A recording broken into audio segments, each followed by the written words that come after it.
Hello and welcome to the Oxford MAT Livestream 2025. My name is Dr. Joseph Rowe. I'm the Admissions and Outreach Coordinator for Maths at Oxford.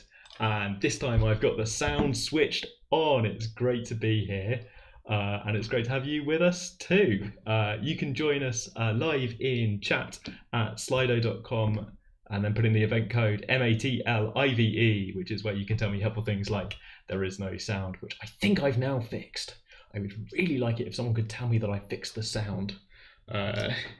Regular viewers of this channel will know that I've switched from Maths Club to Mat Livestream, and these sound settings are slightly different, we've just found out. I did such a grand open as well, but the biggest audience we've had all year. Fixed, thank you chat. There we go. Thank you anonymous people in chat who are letting us know that the sound is now fixed. That's fantastic, good. Not you, you can hear now. Right, that's the most embarrassing 2 minutes. There you go. I like to start how I can intend to carry on, right? Here's how you can join in with chat. I've realised the link in the YouTube description might not be correct. So what I would like you to do is get to the Mat Livestream page and there's a button there for live stream, a button there for chat, or you can join us on slido.com and put in the event code MATLIVE, which is what many anonymous people have done. Good to have you with us. I've got a button that can put chat on screen if I want to get chat's opinions on screen. But even if it's not on screen, so sometimes I'm going to switch it off, I can still see chat even if it's not on there. Sometimes I want to make sure that you can see everything. While I've got this up, this Mat Livestream page, which is probably how you found us, is also where you can get the worksheet that we're going to look at in a moment. So for each of these first 8 streams over the next couple of months, we're going to be live for a couple of hours talking about revision material and math questions, but you can get ahead. You could be on this website downloading either a PDF or looking at a web version of the sort of content that I'm going to put on screen during the show.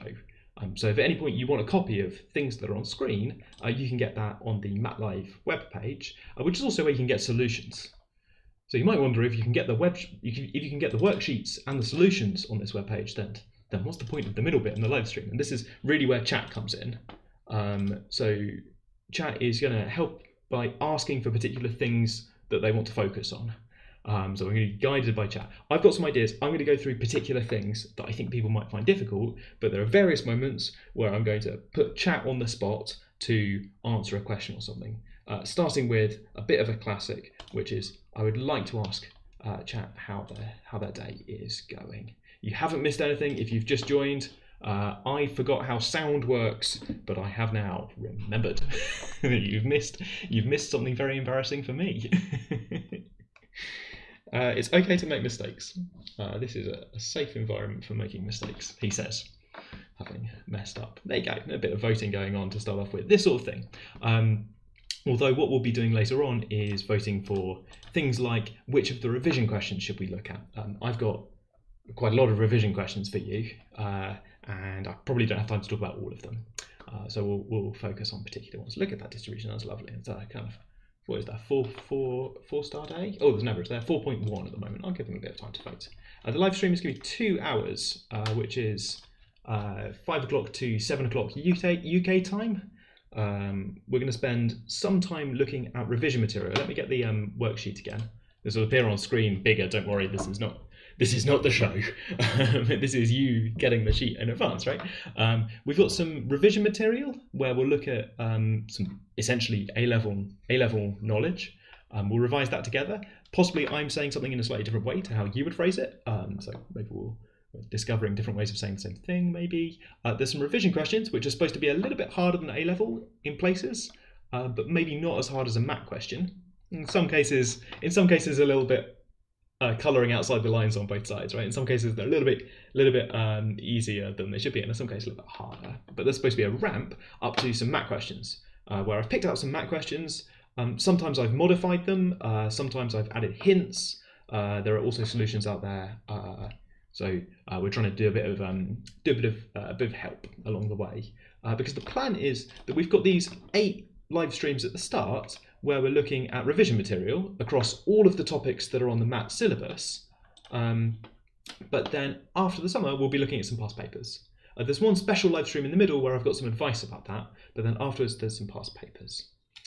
Yeah, so the balance there between using math questions for practice, on the revision sheets at the start, I've only taken math questions from particular years, so that later on you can save some of them for timed practice or whatever you want to do.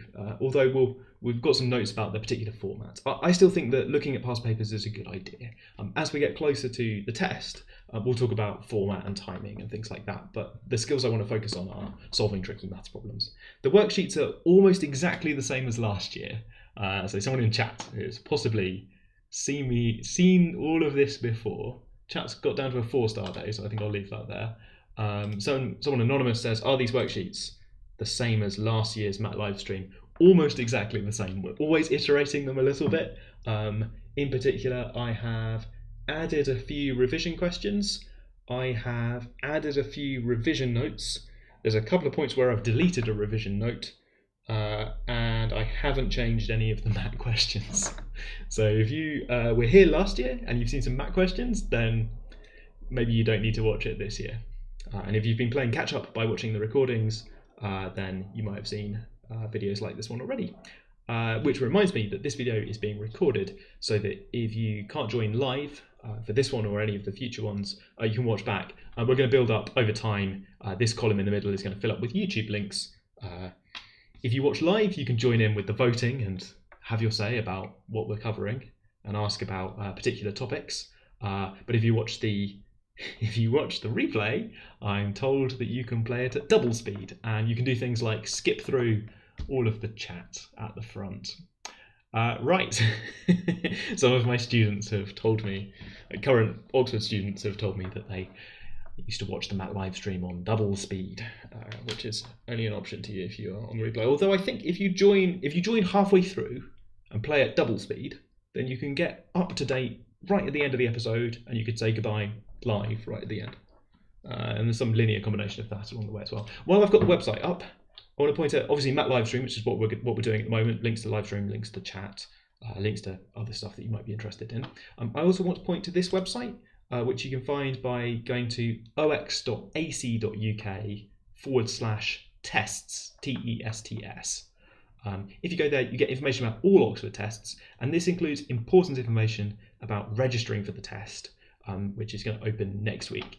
I'm going to mention this basically every week, that the steps that you'll need if you're taking the test in 2025 is you'll need to register between particular dates, and once you're registered, you'll need to book a slot to actually take the test. So crucially, that's a 2-step process. 1 step to register and making an account, and then 1 step to actually book a slot to take the test. You need to complete both steps. 1 + 1 is 2. You need both of them in order to be actually booked onto taking the MAT. This has also got information about other tests. So if you are bored of MAT and you want to see what's going on in modern languages, you could use this webpage to find out about modern languages. The modern languages test has an exciting section where you translate a made-up language, which you might think would be impossible because you can't just read made-up languages, but they managed to overcome that problem anyway. Right. Yes, okay. This is questions in chat. So I think I've done Joe's thing about balancing using MAT questions. I haven't given you a precise number. I would, so I've tried to structure the worksheets so that you're not you don't get spoilers for too many different past papers. And Kay says, not a British students, no GCSEs, preparation.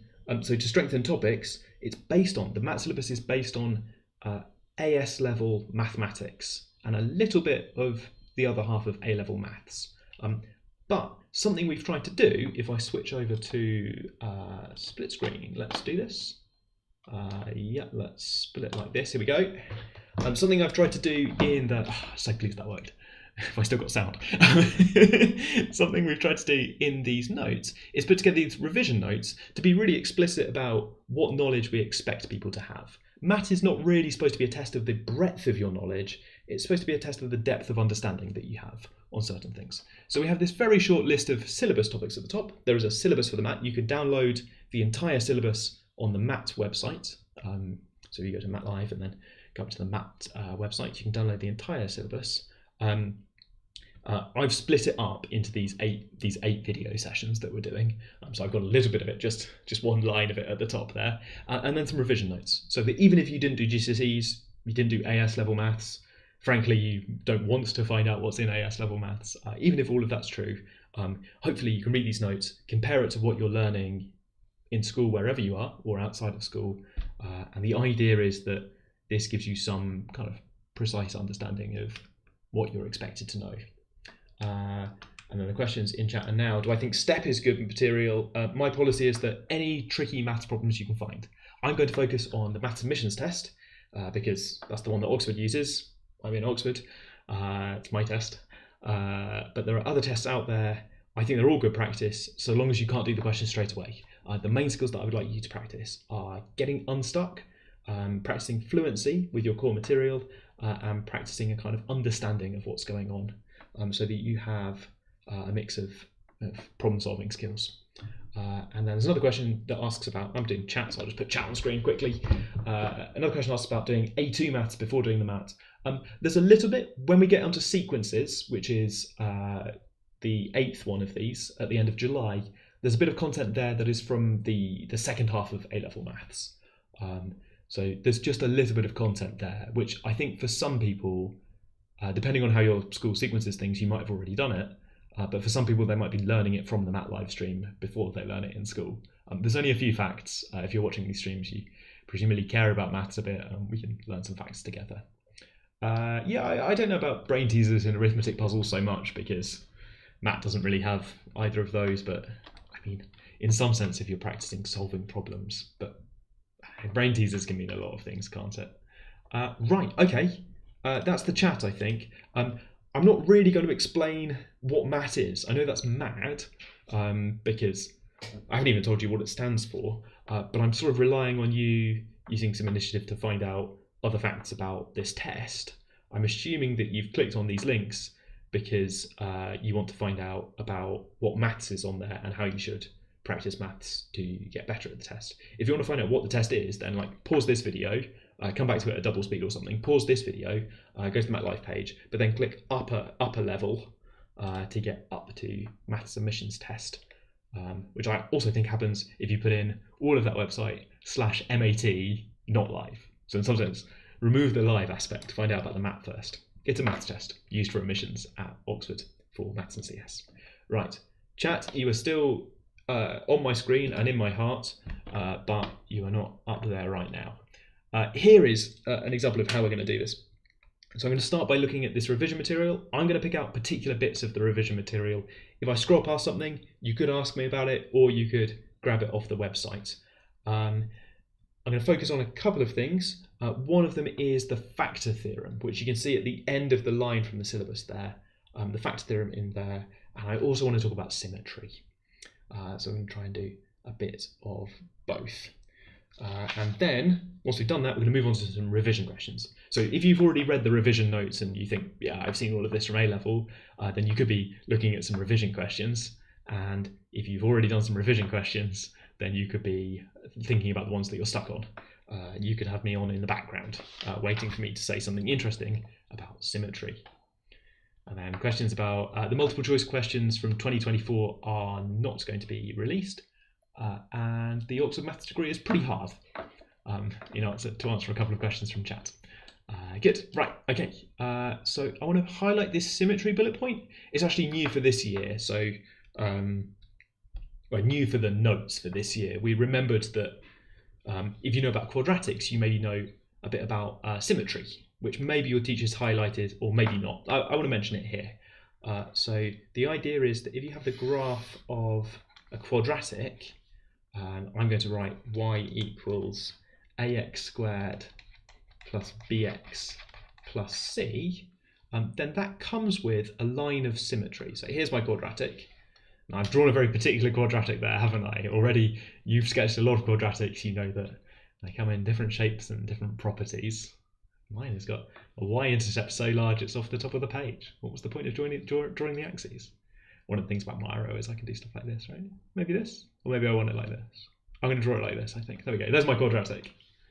The point I would highlight in that bullet point up there on the screen is that this comes with a line of symmetry. Now maybe that's obvious from the picture, or obvious from you've put a quadratic into Desmos or something, or you've seen a quadratic on your graphics calculator or something. But I realised that we can also prove this. We can prove that it has this mirror symmetry. I'm going to draw some sort of arrows. If we're meeting for the first time, then hi, I'm a big fan of drawing arrows on things. I might as well say it now, but I love drawing arrows on top of stuff. I love drawing arrows pointing at things. I love drawing arrows for motion of things. It's moving, right? It's flipping over. Some people find this annoying, so I guess I'm sorry in advance. I'm going to write mirror symmetry. I have a minor pet peeve that my students like to say symmetry, and they almost never tell me what sort of symmetry they mean. And maybe you know multiple sorts of symmetry as well, right? Maybe you know about rotational symmetry and about reflectional symmetry.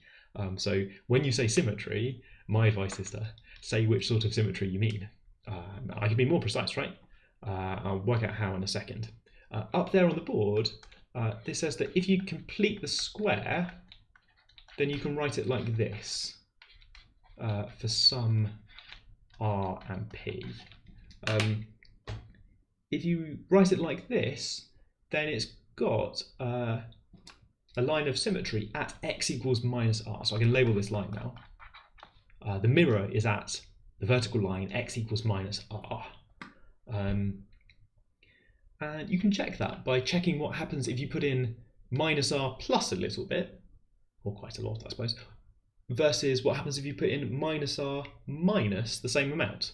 And that's what's going on the board up there with the number, the distance capital D. We're thinking about minus r plus or minus, left or right, right or left, of the mirror line. If you move some distance away from it, so now I'm going to label this, I hate this, like plus D or minus D over here. So minus r plus D or minus r minus D. If you move to the other side, you get the same value, and precisely a d squared plus p. So you get the same thing on each side. Good. So this is a note. We're not trying to hint anything by adding it to the revision notes this year. I just wanted to make this point about symmetry. Something that you might find fun to think about is what sort of symmetry you can find for cubic, something with an x cubed term in there. I think you can maybe say something about rotational symmetry for order 2 for cubics, but that's like a challenge for you to try at home. Okay, so that was one thing I wanted to highlight, was this kind of vertical line of symmetry. Maybe you've already seen that I'm skipping around between all of these things. And I've forgotten to introduce you to Owen. So shout out to Owen quickly. Owen is in chat, and Owen's a current student, and Owen is answering some questions in chat as well about things that Owen knows about. Owen was a student at Warwick, is doing a master's at Oxford, and has put something in chat about the comparison between the two. We've got various students joining us each week to help run chat. That's how chat messages are able to appear and get answered, even while I'm doing something else. Good, right, okay. So one thing I wanted to highlight was that vertical line of symmetry. And then something else I wanted to highlight is the factor theorem, which is down here. Some of the bullet points are labelled with names. So if I go down here, I can talk about the factor theorem, which talks about two things. The crucial idea is that you have this kind of factor, x minus a, where this is called a factor.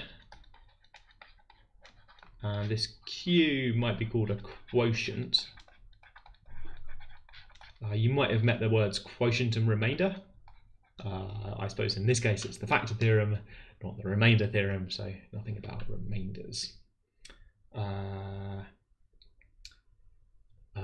Yes, there's a separate factor called the remainder theorem, which some of you know and some of you don't know, so I shouldn't talk about it.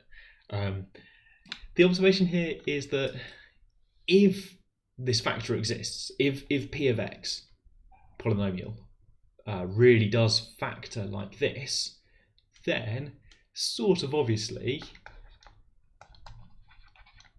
if you plug in x equals a, then you get a minus a times q of a. So nobody cares what q is, you get 0 multiplied by something, which is just 0. So semi-obviously, I think, if you have this factor x minus a, then that tells you about the value when you plug in a. The factor theorem also says the other way round, which is less obvious. That if, so it's going to 2 facts for the price of 1, if p of a equals 0, then, and this way round is less obvious, the proof of this, which I don't think you learn and I don't think you need to know, but just in case you're interested, the proof of this is basically just go and do it. Go and do polynomial division. Polynomial division is this trick, a bit like long division of numbers, where you try and find q of x one term at a time, coefficient by coefficient by coefficient. So if you've got some actual polynomial on the left here, and you suspect that it has a factor x minus 3 or something, then you might try and work out q of x, work out all the coefficients in the polynomial one at a time, by saying something like, well, the top coefficient, if I want to make the top coefficient over here and the top coefficient over here, has to be the same, and then that's got some consequences that, oh my goodness, then we can sort of subtract and go from there. Which is a pretty rubbish description of long division, but hopefully you've got some experience of doing long division or doing polynomial division. Hopefully I've reminded you of something. Hi, anonymous person who has picked the username #theanonymous in chat. Reminder, you can be anonymous in chat, you can also be very anonymous in chat. They say, have I missed anything? You've missed an introduction to what we're doing and symmetries of a quadratic. But the good news is all of this is being recorded and you can even rewind live. So if you rewind live and watch at double speed, then I'll see you at 20 to 6. Yes, so a good question that just came in. Maybe you saw it. How do you actually apply these? So it's all very well having these revision notes and having this kind of idea like, yep, maybe this is what you learned in school or something like that. But the real skill that we need is to be able to apply these in contexts where we haven't been told to. So to be able to look at a problem and think, I'm going to try the factor theorem. Partly that's just experience. So hopefully we're going to build experience over the next couple of months of just trying stuff and remembering what worked. And partly it's a case of occasionally tiny little hooks. So for me, the tiny little hook here is something like a relationship between a polynomial's roots and a polynomial's factors. And if I care about one of those and I've got information about the other, then I need, I suppose, I need to be able to recognize that so that I can remember that the factor theorem actually relates those things together. But I have to remember there's something about roots and something about values, and it's linked together both ways around. So that if I see one, maybe part of my brain will recognize it and remind me that you can say something about the other. So it's quite hard to control, right, as well, because we quite often know things about the values of polynomials, about roots of polynomials, but remembering that they correspond to factors. Okay. Right, we will see a MAT question before the end of the day. We will see a MAT question. I won't tell you which one, but we'll see a MAT question where I would like you to think factor theorem. I'm going to try the factor theorem. And the important thing is to just try the factor theorem when that happens. Whether or not it's the question I'm thinking of, you will have practiced the factor theorem today. Good. And because chat is brilliant, chat has now registered the extremely anonymous has joined chat, even more extremely anonymous than before. And so I want to talk about Warwick. So yeah, we've become a little mini open day for the University of Warwick. If they're watching, then you're welcome. There you go. And because, there we go. Joe wants to know about a good score in the MAT. I always say that 70 is usually considered pretty good. The more the better, really. And efficient solutions are important because you're against a timer. There is a time limit on the test, and if you can do things efficiently, then maybe you can do more things. That's just true in life as well. And Anonymous was also the original. The Anonymous wants to ask about computer science interviews, and I think I'll do interviews much later. More maths questions is all I'll say now. Interviews are academic in nature. We want to do more maths and more computer science stuff, whatever that means, at interview. Right, good. Okay, I think we should skip down to some revision questions. I've got a note here about hidden quadratics. I'm not sure that's a phrase that everyone uses. So just to be clear, I'm going to say finding a hidden quadratic to mean an expression that wasn't a quadratic, but then we did something clever and it turned into a quadratic. That's a subtle art that I hope we get to practice. So here are some revision questions. We wrote these in stages. They've added up a bit. There are now 18 of them. So I think what I'd like is I'm going to put on a vote like this. You can vote, I believe, for multiple things. You could vote tactically here. You could vote for just the ones that you want to see on the live stream. You could vote for ones that you think you've got right and no one else has. You can vote for ones that you think you've got wrong and everyone else has got right. You can do whatever you like. It's democracy. While that's happening, I'm going to talk about, well, I'm not really going to talk about question 1, am I? Evaluate P of 2 just means plug in the value 2. I'm going to skip down. I think I'm going to talk about question 9, which isn't winning the vote, but I do want to talk about it just as this, just an example of something. So question 9 says literally, here's a polynomial. It's called P of x. Oh, the pen's gone a little bit funny. There we go. I think we're back. X cubed minus 13x squared minus 65x minus 51. And the question says, check that P of 17 equals 0. And then this is going to be just a matter of plugging it in, I think. But then the question also says, factorize P of x. So possibly inspired by the word factorize, I'm thinking factor theorem. So I'm thinking that maybe this will turn out to be x minus 17 times some function q of x. Maybe. Question mark over an equal sign for maybe. We haven't quite got there yet. If this turns out to be 0. And I very much think it will be 0. Now, 51's a multiple of 17, isn't it? Because it's 3 times 17. Sorry, that's the face I pull when I'm doing arithmetic. I can only apologise. Which is this much. And then I can see some multiples of 17 in there as well. I'm a bit nervous. Is that 5 17s? No, of course not. So what do I want to do here? I think it might be time to square 17. No, I can get out of that by doing 4 times 17. It's 17 times 17. Take away 13 times 17. It is 4 times 17 minus 68. Oh, good news, that is 0. Times 0. Just in time on the screen there. So this is 0. So factor theorem says it really is like this. And now this is my chance to demonstrate polynomial division. Sorry. I don't think anybody's voted that they wanted to see polynomial division, but I'm going to do some. 2 ways to do this. We need to take this polynomial and essentially divide it by this polynomial to get some quotient. We know the remainder is going to be 0. There's nothing left over because we know that this is a factor by the factor theorem. So that is my plan. How's chat going? Chat wants to know about find these questions now or after the live stream on the Mat Live page, Ross. So on the Mat Live page, you can get the questions and solutions for all of this and the next 7 weeks. I think I'd feel more powerful if I saved all of them, right? If I hoarded all of them and get drip fed them so that you only got one at a time maybe, or only the solutions to the ones that I do on the stream. But I thought it'd be more useful if we just released all of them. So I'm not mad or evil, so there you go. Okay, polynomial division, let's go. So we need to make x cubed by multiplying x minus 17 by something. I'm going to start by multiplying by x squared. That's a good start because that will give me x cubed. It will give me x cubed minus 17x squared. And then I do the difference of these things. So x cubed minus x cubed is 0. That's great news. Minus 13x squared minus 17x squared gives me minus is plus 4x squared minus 65x minus 51. So then that's quite good, but now I need to make 4x squared.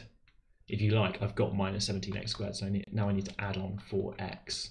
And that's not terrible. That gives me 4x squared minus, you see, I just get a random number over here, don't I? 68x.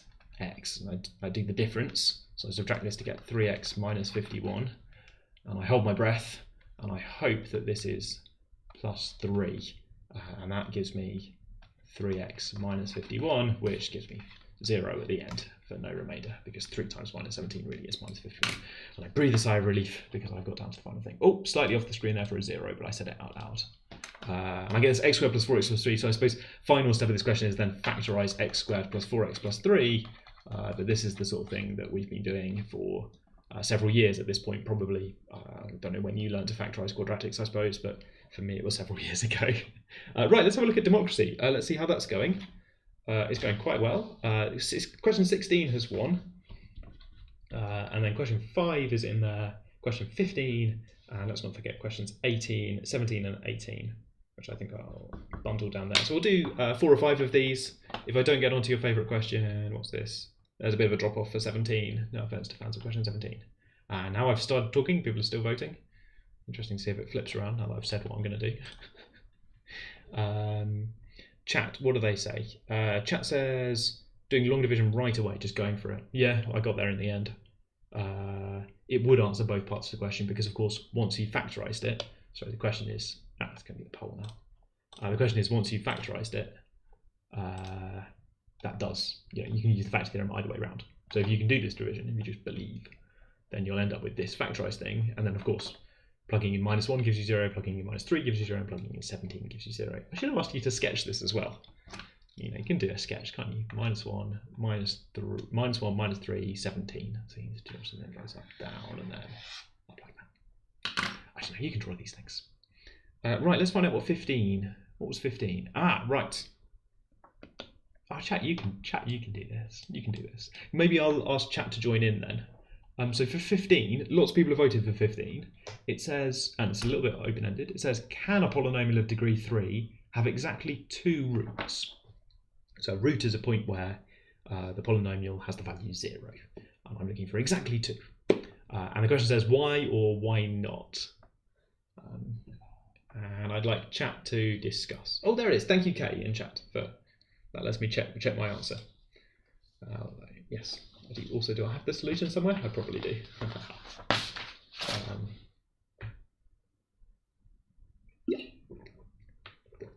Are the math questions given in this sheet the same as standard math questions? They are all taken from other. So these revision questions are not, but then the math questions below are taken from particular math past papers. I've chosen them.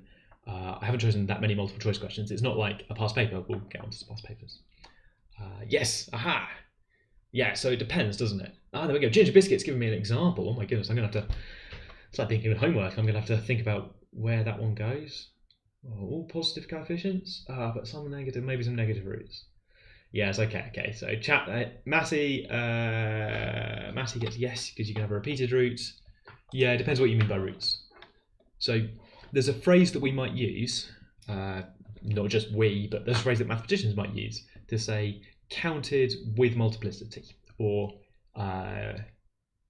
counting distinct roots, maybe. And those are different things. So let's, English language, distinct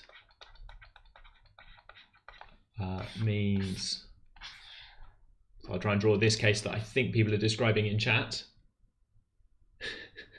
Oh my goodness.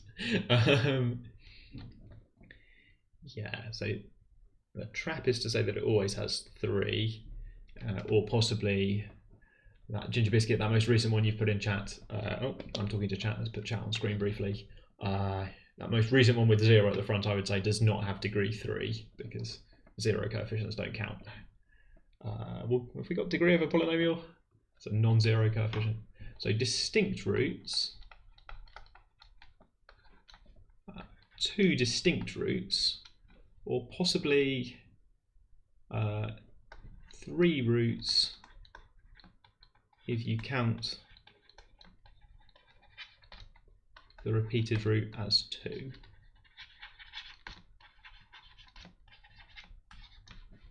Which sounds tautological, it sounds stupid, right? But that can be a thing that you might want to do.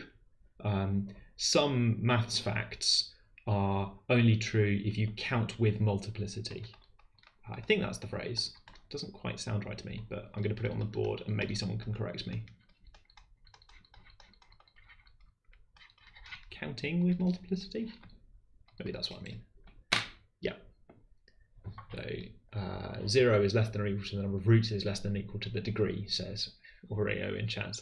We have a theme, a subset of chat who want to be more anonymous than each other, and a subset of chat that want to be biscuits. these subsets cannot overlap. Yeah. There's a format in chat. An anonymous person tells me that the thing I've written on the board is x minus a, x minus b squared, which has, in some sense, b twice and a once. So maybe if question 15 said, can a polynomial of degree 3 have exactly 2 distinct roots, we would all agree, yes, here's one, of course it can. And then if the question said, can a polynomial of degree 3 have exactly 2 roots counting roots with multiplicity, then I think we'd all agree, no, has 1 or 3. Right. And some people in chat want to talk about complex numbers. So this feels like a good point to say that the MAT uses real numbers. There are no complex numbers on the MAT. This is because, if you care, in the UK educational system, complex numbers are only introduced in A-level further mathematics, which is a qualification that we expect almost all of our applicants to have, but we don't know whether applicants have done it at the time of the MAT or not. So we think you're probably, if you're doing A-levels, sorry, almost all of our A-level applicants, if you're doing A-levels, we think you're probably going to have further maths and you're probably going to learn about complex numbers, but at the time of the MAT, I don't know whether you've learned complex numbers yet or not. If you have, then hooray! The idea is that that doesn't get you any bonus marks. Sorry. And if you haven't, then you're in for a treat because they're going to be absolutely great. But there's a bit of a thing in chat that once you've learned about complex numbers, you might be extremely keen on them. Right. We've finding some limits of Slido, which I'll just put up here. So that message at the top says, I think learning how these things are expressed in English is helpful to me. You're welcome. I am trying my best. I'm not certain I've got this phrase perfectly right. And English is the only language I speak. So here we are. Yeah, such questions, I think, I've been a bit cheeky with question 15 up there. Such questions should really specify and make it nice and clear which one which one they mean. I've been a bit cheeky by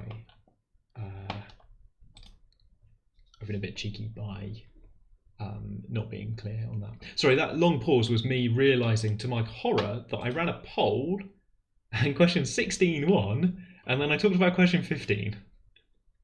Having done a big thing about using democracy and chat telling me what to do, I've mixed up the numbers. Sorry, chat. You need to be more angry with me in future if I ignore you like that. Right, good. Question 16. Question 16's got multiple parts. And this is the one about hidden quadratic, I suppose, or what can you do that reveals that these things are actually quadratics. Now, the question's not going anywhere, so this isn't a great example of why you might want to do this, but occasionally, you know, if you want to find the roots of one of these things, then being able to write it as a quadratic is helpful because you know lots of things about quadratic equations. You don't, I imagine, you can correct me if I'm wrong, you don't know that many things about degree 6 polynomials like this one, as you compared to how much you know about quadratics. But secretly, this is a quadratic, sort of. I mean, it's not, but it's a degree 6 polynomial. But it's almost a quadratic. It's a quadratic if you think of x cubed as the variable. So if I wanted to, I don't know, find some roots of this, I might think about solving a quadratic where x cubed is the kind of variable in my quadratic. Now you've got to be careful with this because x cubed is a bit of a different beast from x. And there's all sorts of subtleties that can happen if you take, well, let's look at the next one, right? The next one has got some subtleties, right? Where's the root on this one? Root 2x is equal to, here we go again, so this is root x squared plus root 2 root x, and now I need to be a bit careful if x is positive. I suppose if x is negative then this doesn't mean anything anyway, but I need to be a bit careful with things like replacing this x with root x squared. So forgetting about that term for a moment, just that operation of replacing x with root x squared, I hope you can see that that's, well, it's very tempting to just do it. It's true for positive x, and it's just false for negative x. Here come all the people who love complex numbers, but forgetting about complex numbers, and you should be really careful with square roots on complex numbers. It's one of the reasons that I don't have complex numbers on the test. You need to be really careful when you're doing things with complex numbers. Whereas if you just have like real numbers, then I hope we can agree that if x is negative, then this substitution I've done is just false. Yeah, so root x equals u. Right, okay. Yeah, so simple substitutions. People tend to have trouble with the last one, so let's do, we used the same question last year, so I think I know that this one you could maybe spot something's going on with the powers, and we'll have an episode in the future looking at things like exponentials and powers.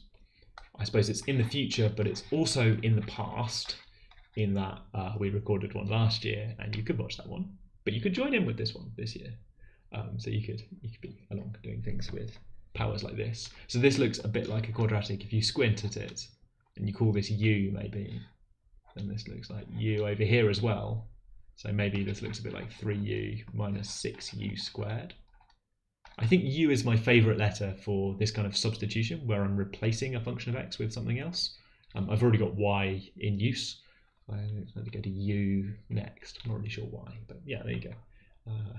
There you go. Some sort of log laws and power laws going on here as well, right? To recognise that this squaring changes this minus 3x to a minus 6x. And then there's the last one that people tend to not like. Maybe the reason that you voted for this.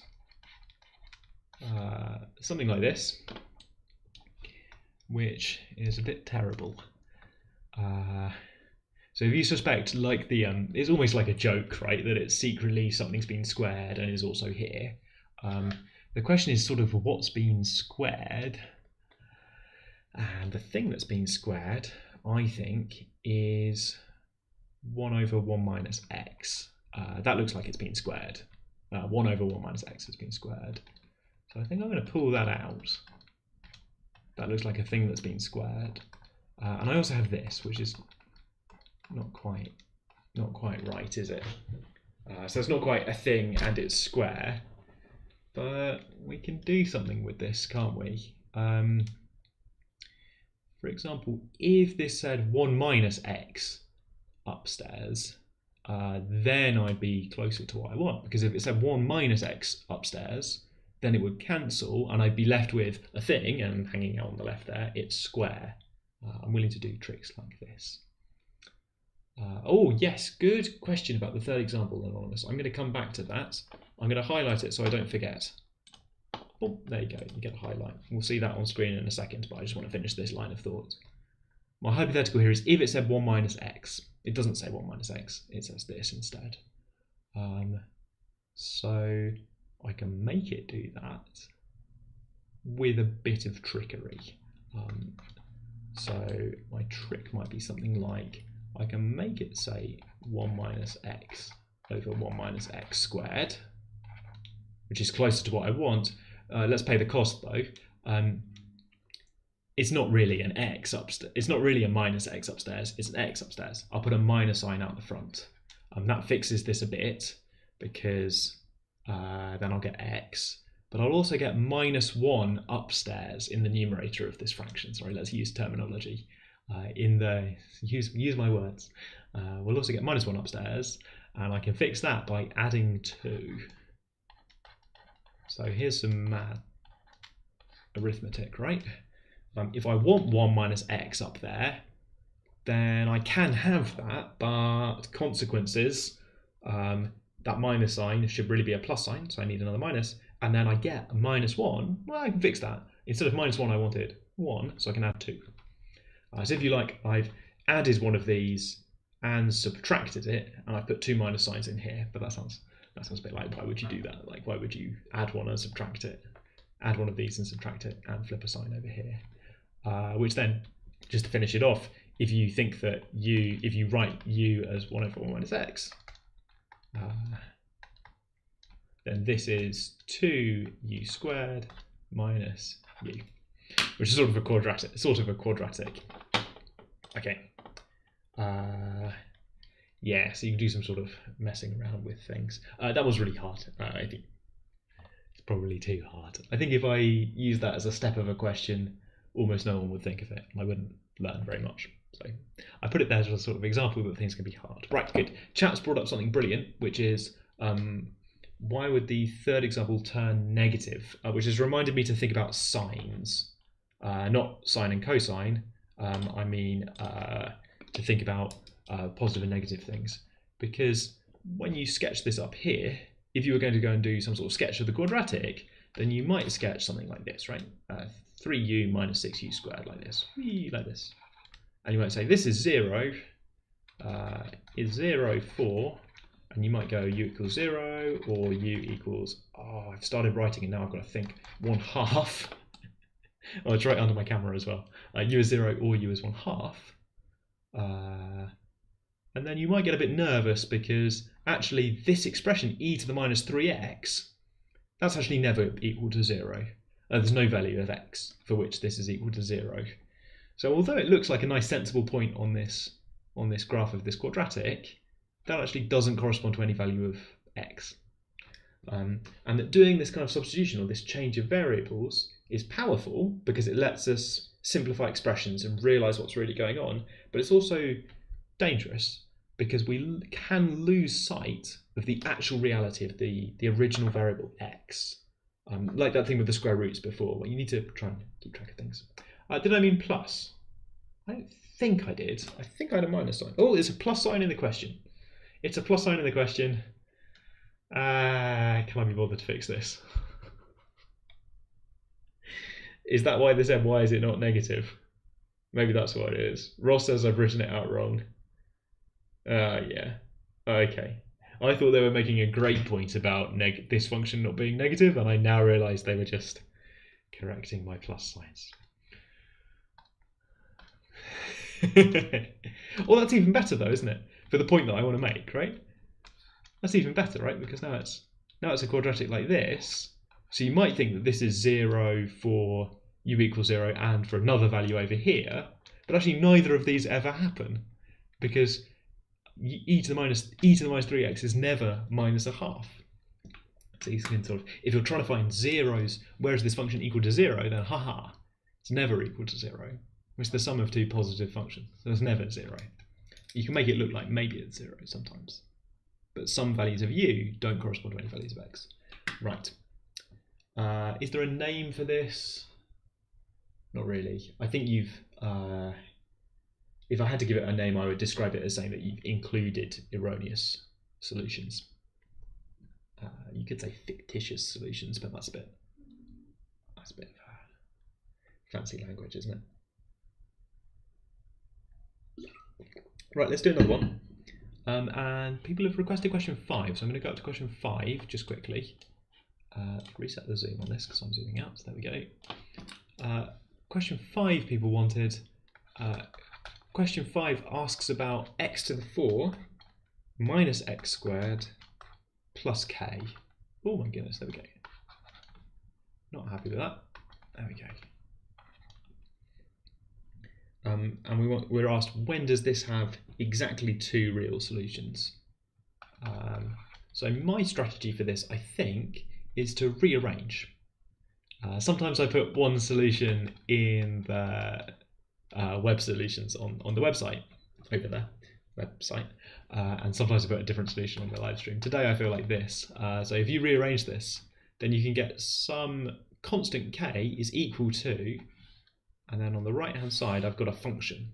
So the question is, for what values of k does the line y equals k cross the line y equals x squared minus x to the 4?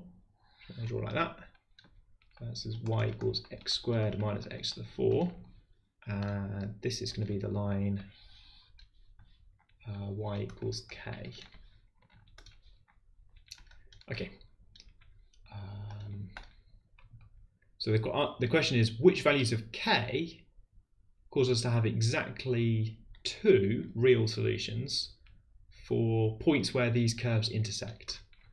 And the answer is, if you make k negative, then you get two solutions, one over there, one over there, and one over there. And if you make k positive, then you might get, well, you might get three solutions if k is 0. If you make k positive, you might get four solutions. And then there's one special case up here where you hit just the top of this function. So separate question with some calculus maybe to find out where that is. You might get just one special value where you get two solutions. And then up here you get no real solutions. So my answer is something like k has to be negative, or k has to be one special positive number, which I will work out by doing some calculus. Now alternatives are available. For example, you might have noticed that if you write u equals x squared, then this is u squared minus u plus k equals 0. And then you can go and do some discriminant maths to go and find out whether that's got roots or not. But be careful. This is an example where your substitution, the thing you're substituting, for this thing, negative values of u don't correspond to real values of x. So just like with those exponentials a moment ago, you've got to be careful about the relationship between actual values of x that the question is asking about versus values of u that you get out of this. Because if you're not careful, then you might convince yourself that this quadratic has two solutions.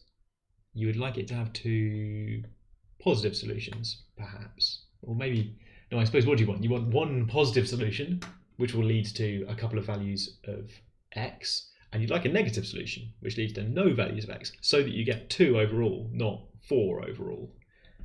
There's this case in between, right? Let's put the line down a bit. The case in between, where you get 4 solutions, and they kind of come in pairs.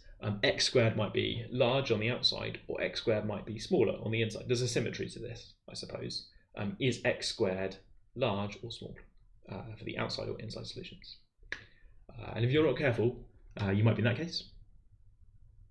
Even if you avoid that case, you might miss the situation down here where there's a positive root of that quadratic at the top of the screen, middle of the screen. There's a positive root, and there's also a negative root, which you need to ignore. Because negative roots of u don't correspond to real values of x. This is what I mean about the power and the danger, right?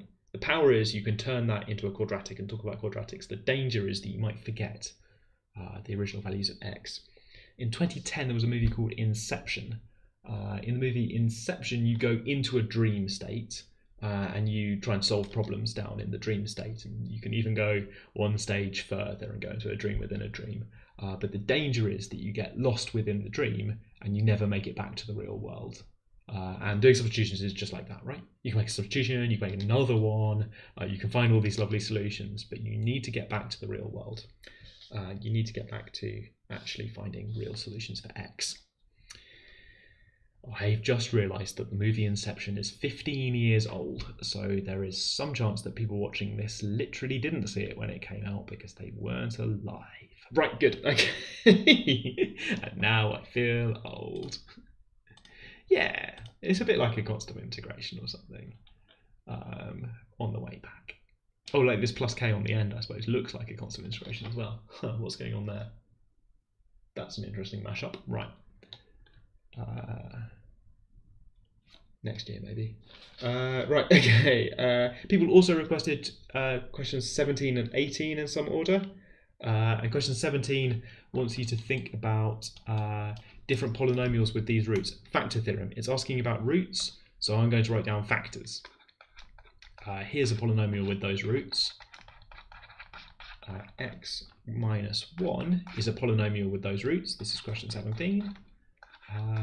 But I could also have a coefficient out the front. And then it's still got the same roots, but it's a different polynomial. It's got different coefficients, it's got different values, it's got a different number out the front, minus 3 out the front. So there's something going on there about, even if you know where the roots of the polynomial are, you've got a kind of degree of freedom for how loud is it in between. You know where it's 0, but how you know, what's its amplitude in between? How much is it in between? None of those are sensible English phrases. The person who's learning English from this, do not write that down. Good, okay. How loud is your function? I've been spending too much time in Desmos.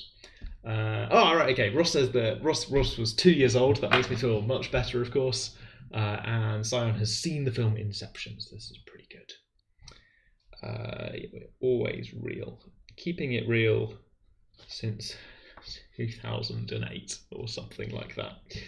Right, okay. And then question 18 has got this polynomial. It's got a double root. So just to be clear, a double root is a root of the form. So it means not only is x minus a factor, but x minus a squared is a factor. Visually, they look like this, the thing that we were talking about before, this kind of double root. Sometimes people say repeated root or root with multiplicity 2 for these things that repeated. Possibly it's this.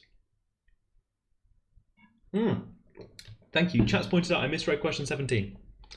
Question 17, they have to have different degrees. Whoops. Fixed. Thank you. This is the idea again, right? It might be a root or it might be a repeated root. Repeated like it's a root, you can put out the factor, and then you can put out the factor again. Even after you put out the factor, it's still, which in terms of the factor theorem, you could think of as maybe saying that maybe P of A is 0, and then after you factorized it, maybe Q of A is 0 as well. Right, thank you. Sorry, yeah, question 17. I described the stretch factor. I was so excited, I forgot to tell you about different degrees. They could be repeated roots. Question 18 is all about double roots. So we could use this fact, right? The fact it's a root tells us that, so this here is the number 1. So I would quite like, I seem to be calling this polynomial v of x, which is a bit of an exciting choice. So v of 1 should be 0. But then more than that, v of x should be x minus 1 squared, x minus 1 q of x, and q of 1 equals 0 too. These are all different ways of seeing the same thing, that this kind of double root or repeated root means that you can take out the factor of x minus 1 more than once. Double root. Not only is v of 1 0, but once you've taken out the factor of x minus 1, you've still got 0 value when you put in x equals 1. Good. Yes, and then some people know these facts. Hector in chat has put in some facts about sort of sums of roots of things, which you can interact with. There is a past MAT question. I'm trying to check if we've got it on this collection. I don't have it on this collection, where you can think about what would happen if you multiplied this out. For this particular question, we know that you've already got degree 2 here from the x squared. So q of x must be linear. So q of x must be something like this for this question, where it's talking about a cubic. I haven't got it down here, cubic up there. That tells you can multiply that out and play games with the various coefficients. If you do that, then you get simultaneous equations for lowercase a and b in the question. Those simultaneous equations you then go and solve, and then you come back. I'm not going to tell you the answer. Maybe I am. The numbers turn out to be a is minus 7 and b is 4, which you can get in lots of ways. I quite like the way of starting with v of 1 equals 0. That gives me some relationship between a and b, and then pulling out a factor of x minus 1. Kind of just do it, right? So polynomial long division, but I know it's going to work because v of 1 is 0. So that kind of factor theorem thing again. Okay, last couple of questions before we move on. Why is q of 1 also 0? So double root. Double root means even after you've pulled out the root, you can pull out another one. Or if you like, it means that x minus 1 squared is a factor after you've pulled it out twice. Or I guess this q is different from that q. Sorry about that. This q is wearing a little hat, so that you know it's different. Sorry, that q is after you've pulled it out twice. It says double root in the question, which is maybe a new phrase. Maybe not the best phrase for that behaviour. Right, okay. Other things quickly. For polynomial consists of x's with only even exponents, what are the symmetry properties? Good question. If you've only got even numbers as your exponents, then whenever you put in a negative number, like -5, you get the same thing as if you'd put in minus that number, i.e. positive 5. So you see the same values for negative 5 and positive 5. That means mirror symmetry, reflection in the line x equals 0. Positive numbers and negative numbers give you the same thing, like for that quadratic we saw before. Although for the quadratic it was in a different place. Right, okay, good. I'm going to take a second to... it's 6 o'clock, which means I am going to look away from the screen briefly and drink water. This is your reminder. If you're watching this and you're human, it's a good idea to remain hydrated and to not stare at a screen for 2 hours straight. I'm gonna breathe quickly. After I've done breathing, we're gonna look at maybe some maths questions. Have I got a vote for this? No, I don't, but I will take suggestions from chat, I think. I'd quite like to talk about this one on screen. I'll put it on screen now. We'll talk about this in a second, but I've been staring at the screen for an hour. Good. Right, how are we doing, chat? We all right? Ginger Biscuit wants to know, is there a clever way of determining the multiplicity of a root? And not really. You just sort of got to divide and see what happens. You know, if you see a polynomial of degree 27 and you think 1's a factor, and then you pull it out and you find that 1's a factor again, and you pull out that factor, and you think, there's really no way to know how many scarves you can pull out of the magician's hats, right? How many times can you keep removing the factor of x minus 1? It's, I don't know. Quick way to check. No, sorry. Yeah. Can I clarify how to find that maximum in question 5? I'm now thinking I misread question 5. Oh, to find the maximum in question 5. So I would differentiate this function and set the derivative equal to 0. So the derivative, which is this thing, is 2x minus 4x cubed. So the gradient measures whether the function is going up or down, and neither up nor down means dy by dx is 0 at x equals 0, or, this is me trying to solve a polynomial in my head, when's the other root of that? When x squared is 1/2, I think. Possibly. So then I need the value of that. Oh, so I shouldn't have done the square root, because then when I square it, I get... so at that point, that's what I'm interested in. The x is plus or minus 1/2, root 1/2. So then x squared is 1/2, so I have y is 1/2 minus 1/2 squared is 1/4, which is also known as 1/4. So if your answer involved the special case k equals 1/4, then you got some of those points. Yeah, you could. Yeah, right. Can you use the intricacies of the function to determine multiplicity? No, I don't really know what that would mean. Sorry. No shortcuts, no tricks. This is me talking to chat, but I can't really put chat on because then you lose one of the options. Look, you have to know that option E says no values of n. Right, here's a math question. It's 4 minutes past 6. Time for some math. I've modified this one very slightly, but here's the question. It says let n be a positive integer. Those are the solutions. Let n be a positive integer. Then x plus 1 is a factor of this 4, and the idea is that we're completing the sentence. The options are all different ways to finish the sentence, and the idea is that we're going to select one of them. Multiple choice questions have, for the math at least, multiple choice questions have 1 correct answer and 4 incorrect answers. We're going to try and choose one of these. I have realised that I have not labelled... Oh no, that was the question. Was that the question? I've mixed up all of my notes. Maybe you can let me know in chat, partly so that I can tell if I'm making any sense at all. What would you try for this?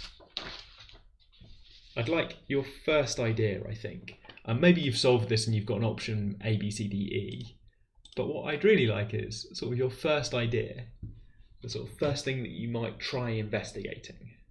Lots of these hard questions, you've got to have an idea, and whether or not, you won't know whether it's going to work or not. But just just being willing to try something and see what happens. This is the only way I really know to solve two-step problems. Two-step problems are where you need the first step, you need maybe to just try something, and then the second step you might notice it after you've done the first thing, but you won't know until you've done the first thing. You're putting yourself in a position to succeed by doing the first step. Aha! Look at this. So loads of ideas, right? Try values of n is fun. Expand is fun, although that power of n scares me, because we are going to do the binomial theorem, which tells you how to expand powers of n on things like 3 plus x squared, but I'm a bit scared because you get n plus 1 terms, so that's going to be loads. And then the other ones, you're going to get n plus 1 terms twice, and I'll need to multiply. So you see when it's a multiple of 3 plus x squared to the n. Yeah, what does that mean though? I suppose that's a first idea. I'm reading chat. We can all read chat together. Here we go. So chat wants to think about substituting in -1, maybe looking at expanding this, or maybe, and then checking whether it's a multiple. And then Ruben's got an answer, but I'm not ready to do answers. I want to do first steps. Oh, some n is -1. I'm not sure you mean that. N is a positive integer on the screen. Maybe you mean x is -1. Let's try that, which I think I've tried not to say it, so that hopefully there was one person before who wanted to know these are all very good, but where do I use them in context? And I tried to say, you'll know when you see it. We're asked about x plus 1 being a factor, and although the expression is very scary, that is a polynomial. I guess it's the Polynomials live stream. It says Polynomials in the YouTube title. That is a polynomial. It's quite a large one, but that's a polynomial. Hard question for chat. What's the degree of that polynomial? Something for chat to think about. Not relevant for the question, but just a bit of fun. Right, okay. X plus 1 being a factor, finish my sentence, that makes me think of the factor theorem.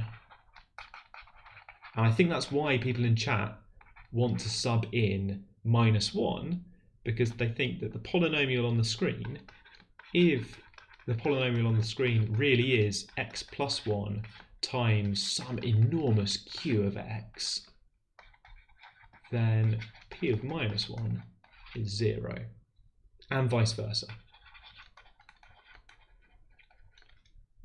And vice versa means and the other way around as well. Yes, chat. Yes, chat. Oh, right. Okay. We're gonna. I have set a trap for chat, and we're gonna find out if they're going to avoid my trap. Right. Okay. I'm just playing games with chat at the same time. Sorry. Let's actually try that, because I think that's a good first idea. Okay. X equals -1. Let's actually do it. Always a difference, isn't there, between having the idea to do something versus actually executing it.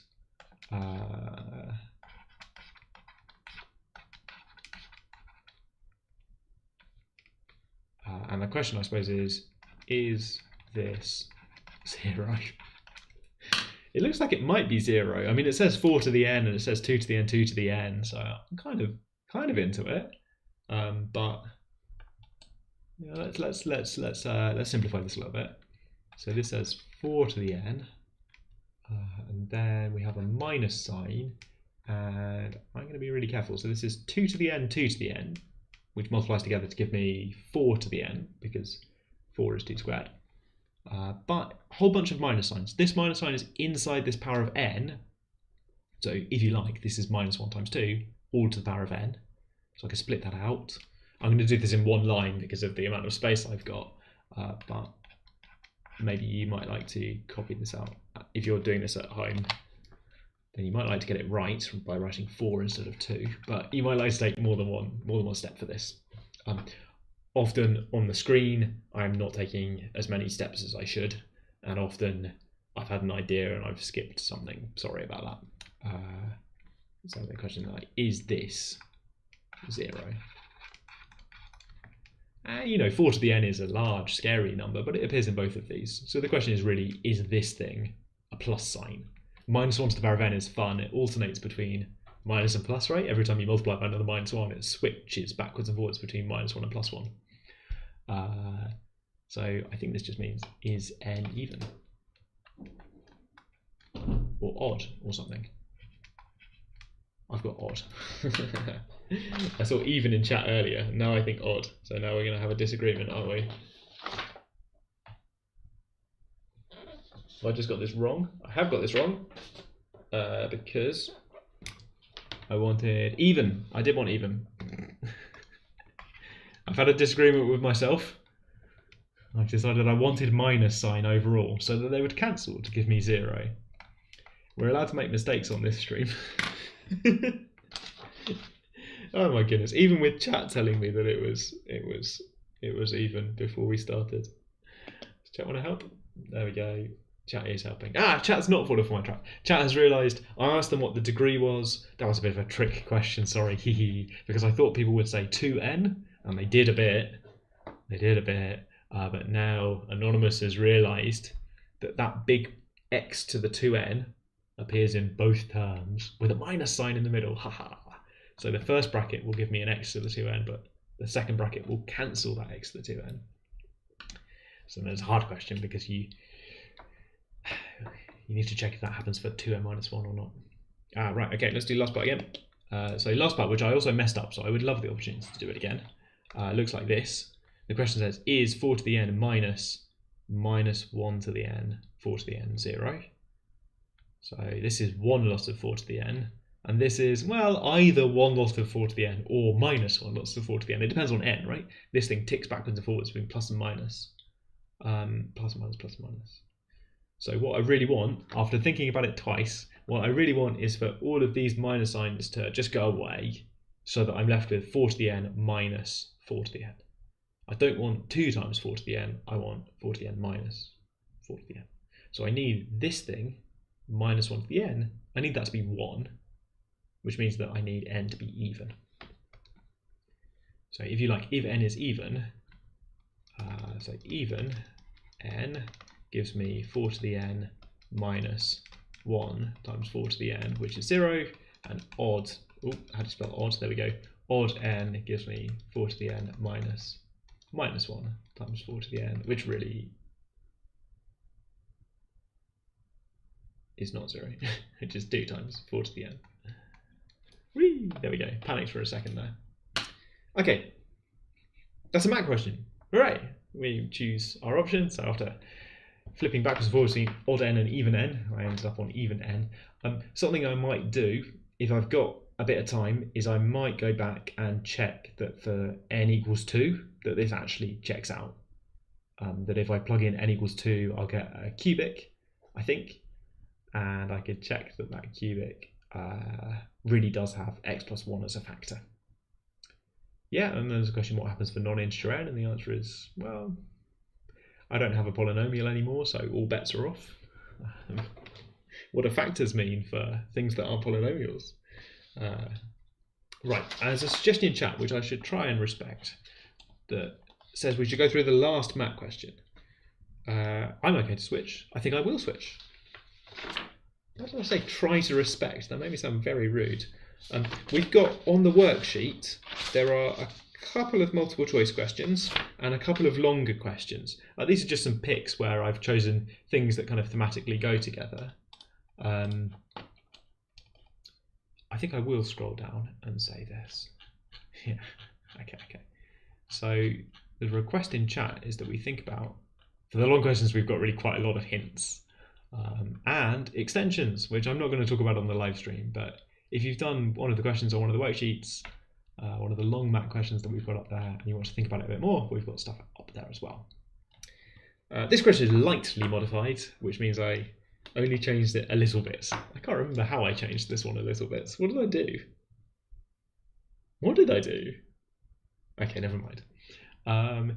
Here's the question, and I'm going to switch to PDF view. Pop.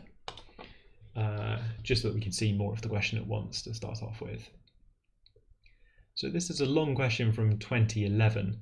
MAT, back in 2011 at least, had a mix of multiple choice questions and longer questions where you write out your answers.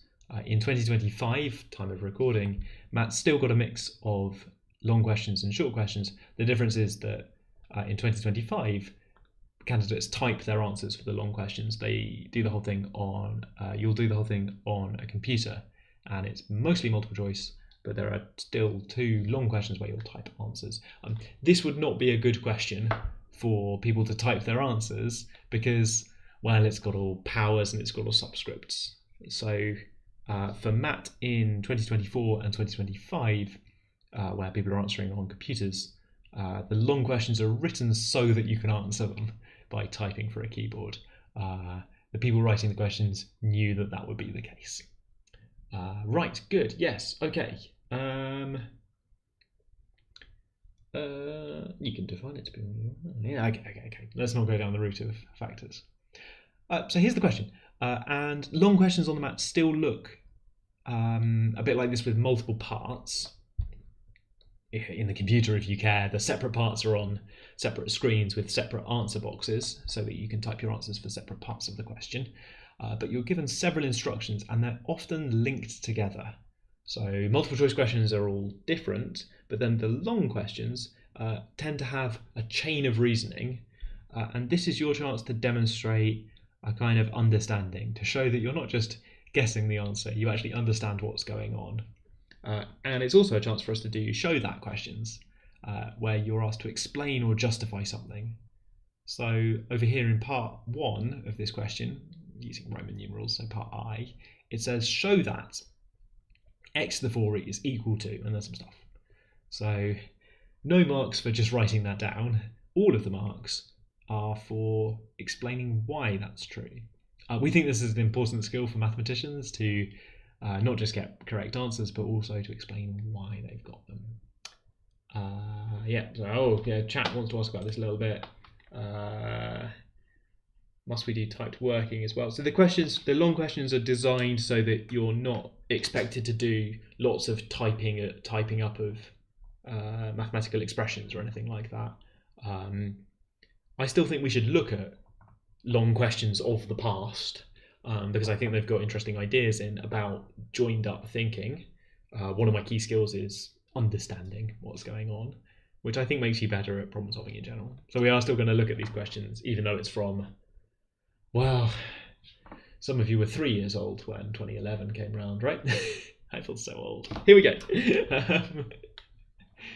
Right, so we're told the only fact we're given at the top of this question is that x satisfies the equation x cubed is equal to 2x plus 1. And we're asked a question about x to the 4. And on the right hand side, if I take my glasses off and squint, I can see something with a coefficient of 2 and something without a coefficient of 2. So I've got a good feeling that looks a bit like the fact we were given. What's the same about the fact? The kind of size, the general shape, thing on the left, 2 things on the right. There's a coefficient of 2. It kind of feels a bit similar. What's different about it? The degrees of the polynomial. I suppose the powers of x on both sides. If I'm being technically correct, the best kind of correct.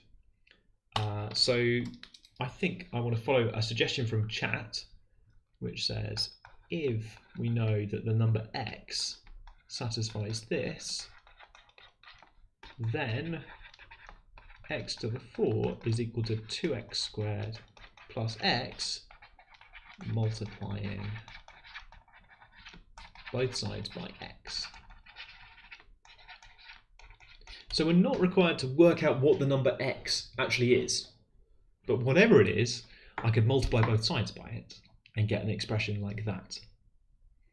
So that's an expression for x to the 4, and the question could just stop there, but it keeps going, of course, and says, and also find me an expression for x to the 5, like show me the x to the 5, and then I look on the right hand side and I squint and I think, oh, there's 3 things going on there, so it looks a bit different. It feels like maybe I need a different idea, but maybe I do, maybe I don't, right? This multiplying both sides of x business will definitely be a way to get to an x to the 5. I'm going to try it and then see what I can do afterwards. There's the 2-step thing, right? first step, I'm just going to try it. I know I'll get x to the 5. So, thing I want and consequences.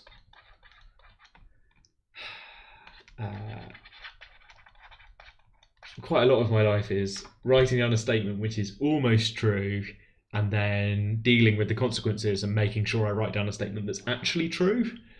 So here, I want this x to the 5 on the left. I'm multiplying by x. I want this x to the 5 so badly.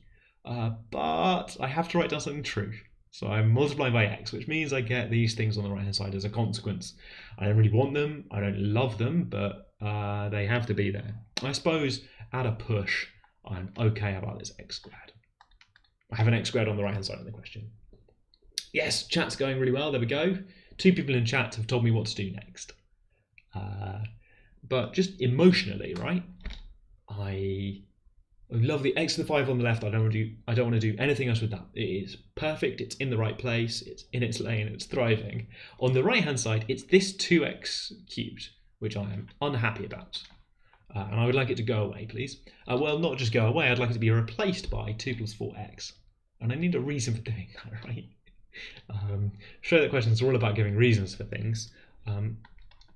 But chat has come to the rescue by reminding me that, of course, I know a fact about x cubed. I know up here, x cubed is equal to, and there's some stuff. So I should probably use that. So this x cubed in here, I can replace with a 2x plus 1. I'm going to keep that x squared. It's perfect. So I'm using x cubed is equal to 2x plus 1, which is sort of the only thing I know, but good thing to use it here, I suppose. And now I'm pretty happy because I can see 2 times 2 is 4. I've got that plus 2 and I've got this x squared. So now I'm just happy. I'm being a bit silly putting smiley faces on it, right? Trying to tell you about my emotional state while I'm doing it. But I think there is something here about the narrative. Maybe not for this part, which maybe you just did. But the kind of narrative of I want this thing. And I can spot the difference on what I've got and where I'm going. I'm trying to work forwards, but also a little bit working backwards a little bit. So to see, I've got a true fact. They want a different true fact. Okay, what's the difference? What's the distance to go? Where are we? Yes. Subtract the original equation. Yes, something like that. Yeah. Well, I want to get rid of 2 of them, I suppose. I have this coefficient of 2 at the front as well, so subtract it twice, maybe. I suppose if I subtract it, I'd have to subtract it from both sides, and I don't want to do anything to the left. The left side is perfect. Good, okay. Yeah, so subbing in the original x cubed. The idea for this question, by the way, is what we've done there is we've found on the right, I'm going to underline it in purple, a quadratic in x that's equal to x to the 4, and a quadratic in x that's equal to x to the 5. The idea for the question is that we can continue this. We've had all of the ideas that we need, I think. Here's that written out with some sequences. We've got a live stream about sequences coming up in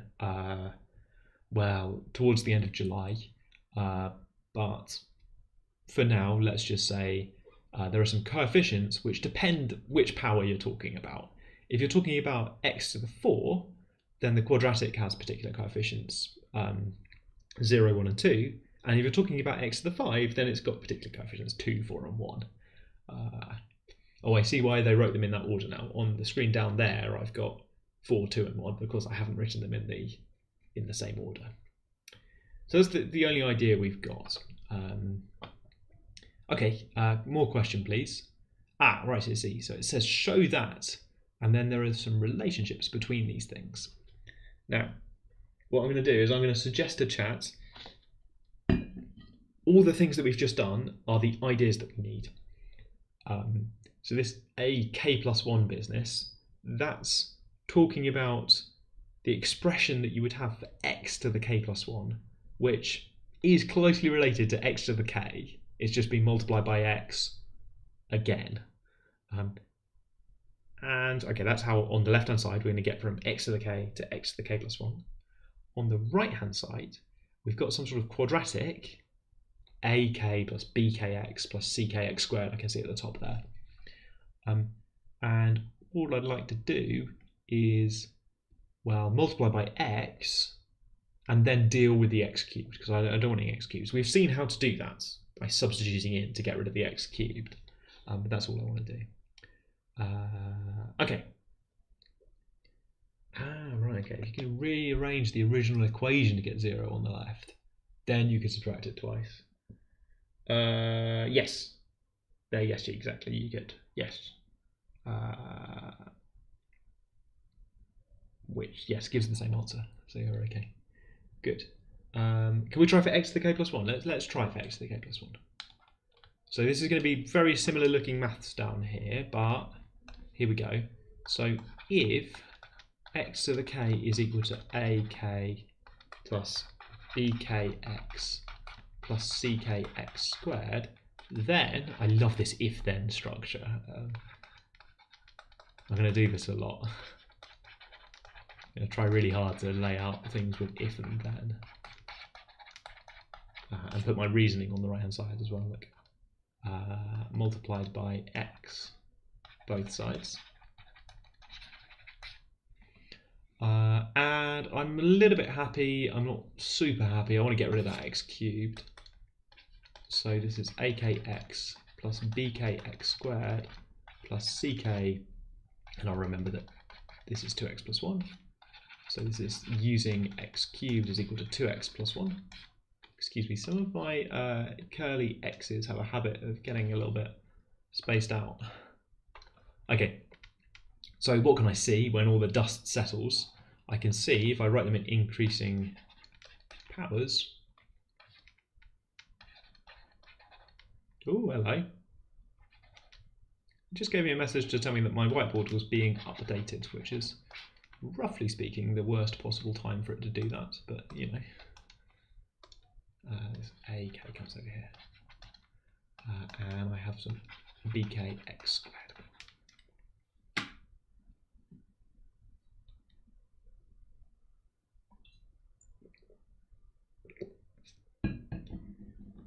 Right, so we've been told that I think the question says it can be written uniquely in a format like this, which is not obvious and is not in general true. I'll let you work out what I mean by not in general true. But for this particular value of x, we're told that you can do this uniquely. Let me show you in the question. Yes, here it says, in part 2 it says we can uniquely write, but we're just being told that. It's not part of a, it's not a question we're being asked, we're being told that you can uniquely write them like this. So that means that when we see this expression down here, we know that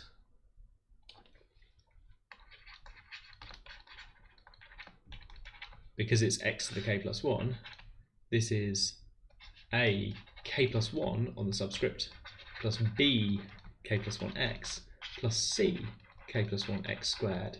So it must be the case that these things match up. That ck is the same thing as a k plus 1, that bk is the same thing as c k plus 1, and that, deep breath, 2ck plus ak is the same thing as b k plus 1. Oh, I've missed out just an x in there. There we go, good. I think I got away with it. Yeah, so substitute in and expand the constant term and you just get ck. And similarly for the other constants. Good. Hello, anonymous person who's just joined. If you've just joined, then we've got half an hour and we've got some math questions to do. That is the plan. The same plan as always. Maths. It wasn't quite fast enough. In my defense, there was a bit of chat lag where thank you for saying you forgot the x after the bracket. On this occasion, I caught it just in time.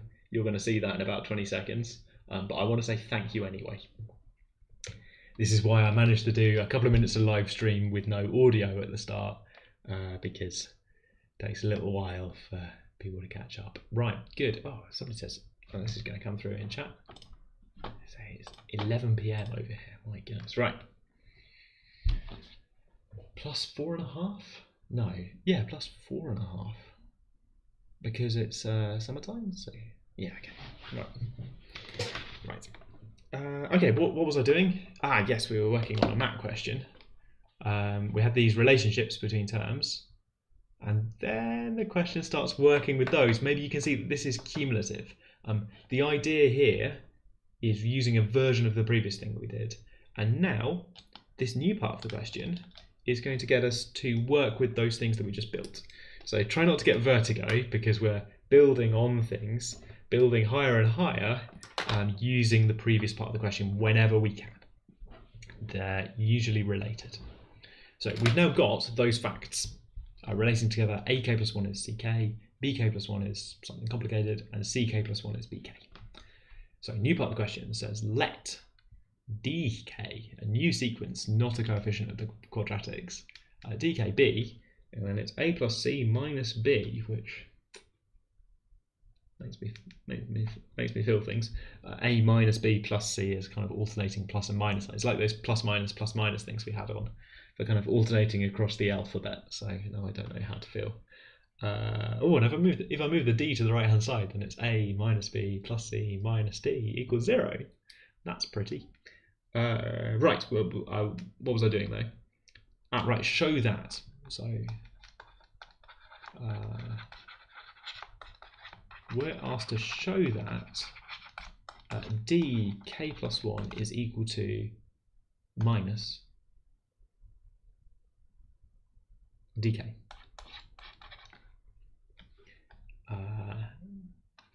Which means, so my tendency when I'm asked to prove something about a totally new object that's related to things I understand is to just replace the new object with all these things that I understand. So which means let's get the grammar right, which means show that dk plus 1, I've got this expression for dk, right? It's A minus B plus C. I'm going to write it out in this order, no one can stop me. Plus minus plus is equal to, oh, and I'm going to minus plus. Plus. Just behind my head there. There we go. Okay, that looks like a mess, but we know some facts, right? We know that, and then we know quite a lot. We know loads of things about AK plus 1, BK plus 1, and CK plus 1.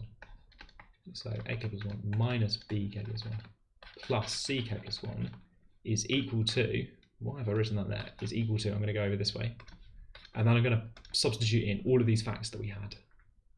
Here are some facts. We know that AK plus 1 is CK. We know that BK plus 1 is AK plus 2CK. And we know that CK plus 1 is BK. So if I take all of those, then I think I get, brilliant, I get minus AK. I get exactly what I want, don't I? Minus AK plus BK minus CK. Lovely, maybe you did this as well. Good. Let's do the next bit out loud. This dk plus 1 is negative dk thing means that, well, as you change the subscript, as you go from k to k plus 1, you get a minus sign each time. So if you know the value of d1, then d2 is minus d1. d3 is minus minus d1, which means it's d1 again. d4 is minus minus minus d1. d5 is minus minus minus minus d1. Oh, here's that thing again, right? With the minus signs alternating between plus and minus. And the punchline here is going to be, I can see it there with a minus 1 to the power of k, right? That's the thing that flips backwards and forwards between 1 and minus 1. The idea is going to be, if you know the value of d4, because you know the value of a4, b4, c4 from scrolls up, a4, b4, c4 are up there somewhere. If you know the value of d4 as a result, 0 minus 1 plus 2 is 1, then because dk in here just goes plus minus, plus minus, plus minus, and starts at 1, that means that dk must be minus 1 to the k. So all that fact on the screen there at the end of part 3 says is this thing dk is not so bad. And they've moved the bk onto the other side as well and written it that way around. But the observation here is that we now understand what dk is doing. We get a minus sign each time. There is some stuff going on in chat. Okay. It is a bit cheeky, isn't it? I don't know. Ross has called something cheeky, possibly me, or possibly this question. I think it's if I hadn't spotted that thing about D, that it's alternating +e minus, then I think I would have started rearranging the thing I'm given down here. Hence, by the way, the word hence in the question. Quick highlight. Can I highlight? Oh, I don't know if I can. Oh, yeah, I can. Hence always means using the previous part of the question, or using the thing that we just did. So in this case, hence means show that using this fact that we just had. And hence, if you know the word henceforth, then, well, that's a funny word to know, but that's the kind of thing I'm thinking of. I now need to open all my tabs again. There we go. What a complicated setup. What's this question in chat? On the paper, how would we write it down that you multiply the coefficients by -1 for each time k increases by 1? Could we just say that? You could say that. You could write all that out. Or you could say dk is minus dk minus 1 equals dk minus 2 equals minus dk minus 3 equals ... equals -1 to the k d0. To say that you're taking these off, the rule is always that the number of minus signs plus this thing makes k. Or you might choose to stop at 4 or something on the way down or something, but you might sort of claim this thing to say, because this keeps happening on the way down. Right, okay. Not too bad. I hope your vertigo is not too bad, because we're now defining a new sequence, fk. We've got down to this part here, where we're told that fk is a new sequence. It's defined as, so part 4 of the question, fk is equal to, and then it's a bit weird, it's a k plus 1 plus c k plus 1. So, what's going on there? We're asked to show that, and there's a statement with loads of f's in it. So, to be honest, my temptation is to say, can I replace all of these f's with a's and c's?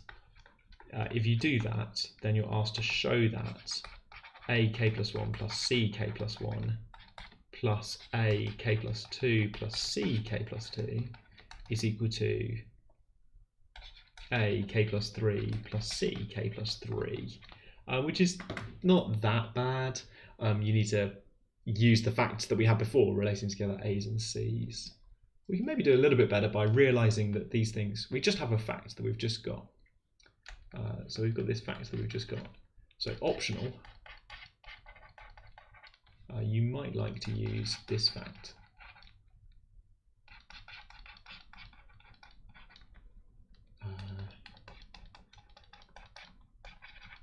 The only reason I can think of for using this fact at the moment is that this minus sign here and this minus sign here are going to cancel.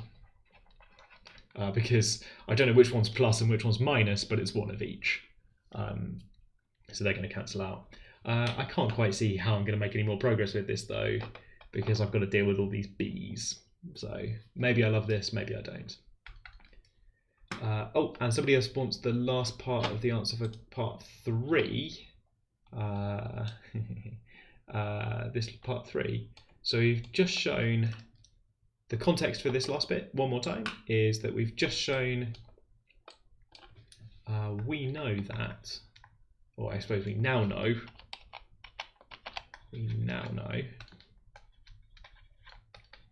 that dk is equal to minus dk. Which way around did we do this? dk plus 1 is minus dk, which means that every time you decrease this by 1, you get another minus sign. So if you actually want d4 or something, then d4 is minus d3, d3 is minus d2, d2 is minus d1, and all of these minus signs just stack together. So if you like, we need to know we also have And then D4 is defined to be A4 minus B4 plus C4, which is from earlier in the question 0 minus 1 plus 2, which is just the number 1. So once you know D4, you know D5 is minus 1, because the rule we've proved is that dk plus 1 is always, the next one is always minus the one before. So once you know D4 is 1, D5 is minus 1, D6 is 1, D7 is minus 1, and a general way to write this is that dk is equal to minus 1 to the k. And then so we have ak minus bk plus ck is equal to, this is what dk is, it's minus 1 to the k, and then that rearranges to the thing in the question. This is part 3. Requested by chat. I am trying to be helpful rather than fast or comprehensive. So if you post something like this in chat which says do part 3 again, then I'm likely to do that if I see your chat message. Right, okay, I haven't quite finished the question, but I reckon this will all fall over. Up here we've got some relationships on A's and C's. Can I just do this? Do I want to switch some of the A's and some of the C's? Do I want to be clever about it? No, being clever is hard. I would like to just do things. So for example, this a k plus 3 on the right I know is c k plus 2, using the fact in the middle of the screen at the top there. And this c k plus 3 I know is just b k plus 2. So actually that's not too bad, because, yeah, so I don't like this bit on the right that I write out. Don't love that. But maybe I'll use these relationships that I have for the a's that says a k plus 1. So the next number is the previous one. Sorry, a k plus 1 is ck, which means that a k plus 3 would be c k plus 2. This is true for the whole sequence, not just a particular value of k. And I quite like that actually, because I've got this b k plus 2 on the left. I know that these things cancel, and I know that c k plus 2, I can hit that one again, and that's b k plus 1. So we've got this rule that each term of the C sequence is related to the previous term of the B sequence, which I can use twice to get me on the right hand side to get, it's like nuclear breakdown or something, right? This c k plus 3 is actually b k plus 2, and this a k plus 3 is, well, a two-step process. It's c k plus 2, and that's b k plus 1. And on the left, the thing we've just been doing in the question is to say if you have the sum of an a and a c, then that's minus 1 to k plus 1 plus b k plus 1, for example. So I can get these b's two ways. So these are equal by just sort of messing around with a kind of a free range assortment of the things that we've had in the question so far. At this stage, we know loads of different facts, so I can pick and choose and say, oh, these a's, they're related to the previous terms, they're like c's. These c's, they're related to the b's. And a sum of the a and c, we've done some work to prove that that is like a b as well. So these things all turn out to be equal. At this point, it's becoming a bit freestyle that we know so many facts that there are lots of different ways that you can do this. And for example, chat is now going to give me another one. Chat says, if you substitute fk into the thing we have for 3, that's kind of what I'm doing on the left. Then use the bk equation. Yeah, oh, I see. Maybe that's faster. You've got 2 ck's. How are you going to deal with your 2 ck's? So if you're using that b equation in the middle of the top screen, you've got 2 ck's in there. I can't see how to do it faster than this. Okay, maybe chat will give me another way or more detail on that way of doing things. Okay, we've got about 15 minutes on the live section of this. Oh yeah, you would not be typing this up. Can we just reassure? Typing this up would be a nightmare. We have some examples of questions from 2024 where we got people to type answers, and one of the questions you just talk about odd and even numbers and some different cases about painting a shape, different colours. And the other question from last year, you talk about sequences of whole numbers, so that you can type the numbers and you can put brackets around things. Yeah, okay. A tool was like, think about fk as the Fibonacci sequence, right? So you recognised this fact about fk. Yeah, okay. Can we use facts about the original polynomial to find out things about the Fibonacci sequence? That is a great question. Yes, you can. So if you find the value of x that actually does this, which is not part of the question, but if you find the value of x that actually does this, then you can use this to say things about the Fibonacci numbers. on the sheet at the bottom, after all the hints, there is an extension, which I can't get on the screen unless I pop back to PDF mode. Can I keep chat? Yes, I can. The extension at the bottom says, suppose that x satisfies, and then I've given you a quadratic, which I think you can solve. From there it says, prove that x does the thing in the question. So there are 3 real numbers which satisfy this. I'd like you to find all of them and then say, what's this got to do with dk? That's my kind of extension part of the question. It involves the golden ratio, it involves working out what the link between the golden ratio and the Fibonacci numbers is. None of that's in the math question, that's all just there for fun. Chat's on top of it a little bit, but that stuff, I wrote some of the extensions just to give you something to do if you could do the math question and thought it was interesting. There you go. Ooh, Anonymous in chat says 2ck plus ak turns into a bk plus 1 to get rid of the 2ck. Where have you got your 2ck from? I'm being slow. You're doing the last part. You're doing the last part. You've got 2ck and you wanted 2ck, so lucky you, I suppose. Where have you got your 2ck from? Okay, and examples of typed up questions. So 2024 was the previous time that we've done this with computers and keyboards. You can get those questions on the MAT website. I think I need to add a link to this somewhere, but as well as the MAT Livestream page, which is this, if you take off live, then you get to the other MAT resources that we've made, which include lots of past papers, including the long questions for 2024. So you can see these 2 examples. We also did a live stream episode about them last year. So if you scroll back through this YouTube channel, you can find me a year ago talking about those. And when you're working in the exam, this is for 2025 and for 2024, you get the screen to look at, and you also get given a pad of noteboard paper, which is sort of laminated paper, and you get some whiteboard pens to write on. That's so that they can reuse them in the test center. It's sort of erasable, but if you run out of space, you can ask for more of them. So you get stuff to write on. It's not as simple as just pens and paper, because they want to reuse the things, but you should be able to do rough work. So it's not just looking at the screen and doing it in your head, you also have a thing to write on. We have feedback from last year that people want pens and paper, and there are security reasons why we can't do pens and paper. So we're doing this kind of reusable things. What does it have to do with DK? 2 question marks. Yeah. So the extensions are super difficult. Most of the extensions there I just put to make sure you had something to think about. What does it have to do with DK, right? It's just golden ratio. What does DK actually equal to? Oh yeah, it's this combination of terms. A minus B plus C. Yeah, but what are those? What are they? What does any of this have to do with anything? Good times. I can't entirely remember what I had in mind when I wrote that. Right, we can maybe look at one more question. I think it's going to be a short question.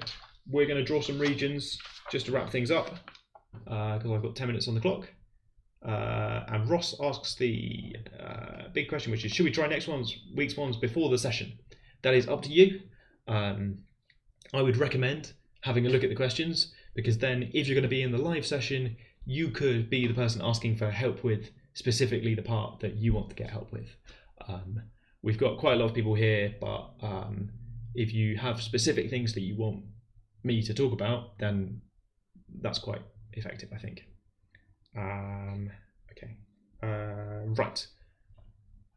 If you don't look at them in advance, then we're doing them, but look, I'm scrolling up and down, and that's probably annoying if you haven't seen them before, right? Because maybe I've just scrolled past an interesting looking hint. He says, scrolling past an interesting looking hint. What am I looking at? I just want to look at this one, I think. Go back to my split. So this is another question from a past paper, and it's asking us about regions when you sketch all of these polynomials. Oh, that's a terrible axis. There you go. That's really a 10 to 7 kind of axis that I've drawn there. 11:30 in some regions. Right. Here for the mat. Yes. No, we're not going to talk about ZX calculus. Extension questions for interviews. Yeah, great. Yeah, in interviews, the main thing I like is that I can do follow-up questions. If you understand what's going on in my question, I can check that by asking follow-ups. We will talk about interview questions eventually. If you look on the MAT Live page, there's a kind of schedule of what we're doing. One of the bonus episodes right down the end of the page is talking about interviews. I do interviews and I really enjoy them, so I would like to talk about those questions. But the branding is MAT Livestream. We're mostly talking about maths. We'll do interviews at some point. Sorry to clap right next to the microphone. Right, okay, we've got to sketch these things, I think. I think that's the only thing for it. X cubed, x to the 4 and x to the 5. So x to the 4 I'm going to do first. It comes in like this, doesn't it? Flat at the bottom. I think I rate that sketch 3 out of 5. Let's do another one. So x cubed and x to the 5. What do I know about these powers? Are they large numbers? Are they small numbers? Are they equal to 1? I suppose I might think about intersections between these. X cubed equal to x to the 4? Question mark. And I suppose that does happen. Yes, if x equals 0, or divide by x cubed, x equals 1. Right, so let's put that over there.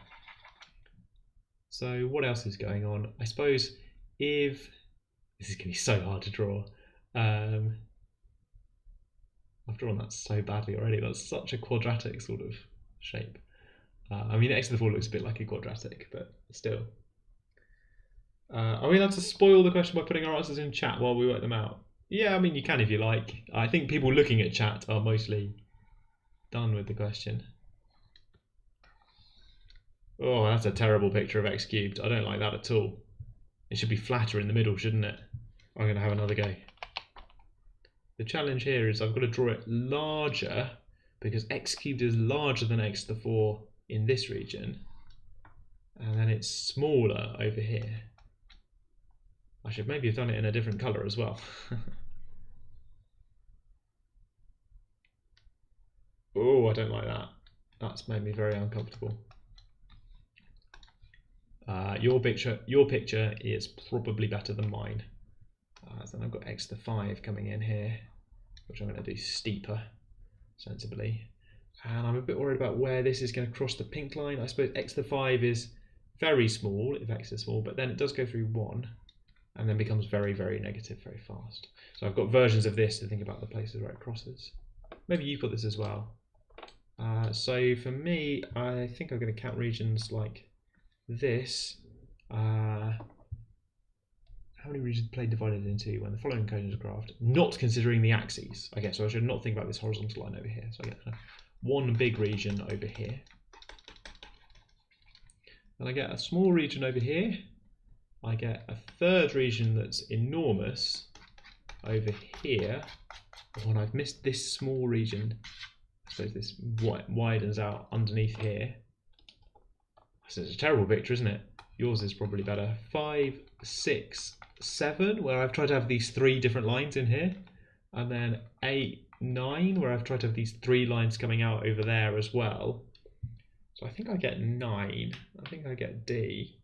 But I don't feel like I've engaged with the problem very well. If this was a long question and there was a follow-up, and there is maybe a follow-up in chat. Yes, Anonymous says, would a general sequence of adding more polynomials of new powers? What would happen if you have more powers, right? How many regions do you get?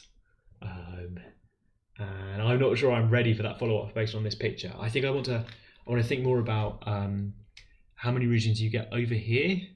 This is where my picture's bad, I think. And I want to think about regions over here where they kind of come through one at different angles and leave in the opposite order for any powers. So if I've got different powers over here, they're all going to agree at 1. But then I've got things coming out. Anyway, we've done the question. I think it's D. But in general, I might get several regions over here, several regions over there, if you pick your 3 favourite powers. And then on the left, well, crikey, depends how many are odd and even. Oh, sorry. Just press the button and flick, the whole thing went away. Depends Depends how many are odd and even, maybe. If you've got 1 even and 2 odds, then I think your picture will look a bit like this. And you'll get something like this. Good. Just put 9 question mark. 2 of them have put 9 question mark, but that is in fact the correct idea. Yes. Are the multiple choice questions for MAT 2024 ever going to be released? No, I don't think so. Is there a reason for why from now on they're not available? Yes. Good. Right. Okay. It's not really up for discussion, I'm afraid. Sorry. I wouldn't worry about it. We've released a lot of multiple choice questions over the years for all of the years up to 2024. But for 2024, we aren't going to release them. Number of regions, calculation. Well, to be honest, I just pointed and counted. I feel quite bad, Kay, about my calculation. I'm not going to call it that, I think. I just looked and counted. So I've drawn these big numbers in circles and me looking at the different regions. But I feel pretty uneasy about it, and I wish I'd drawn a better picture. Maybe I'll have a go at that. I've got a couple of minutes here on the stream. If you're hanging out with us, all I'm going to do is maybe answer anything that people put in chat. If you get a question in the next 2 minutes, then I might try that. And I'm going to draw one more picture. And I'm going to start with x cubed this time, because I think x cubed is easier to draw. And then x to the 4, I need to make it steeper, right? And then x to the 5, I need to make even steeper. So, and a big blob for 1. And then over here, x to the 5 is steeper, and x to the 4 is positive. Okay, I'm a bit happier with that. Just label them over here as well. So now I'm a bit happier that I get my one region over here. I can see a bit more clearly that I've got a couple over here, I've got a couple over there, a couple over there, and I've also got things like this large infinite region over here. Most of them are infinite regions, I suppose. And also this one down here. Let's do that in a different style of up here. I'm not counting the axes. So 1, 2, 3, and then 4, 5, 6, 7, 8, 9. I'm a bit happier with that picture. That looks better. Right, cool. Okay. It says Desmos. Yeah, should we just put it in Desmos, right? Just put it in Desmos. There you go. There's your maths.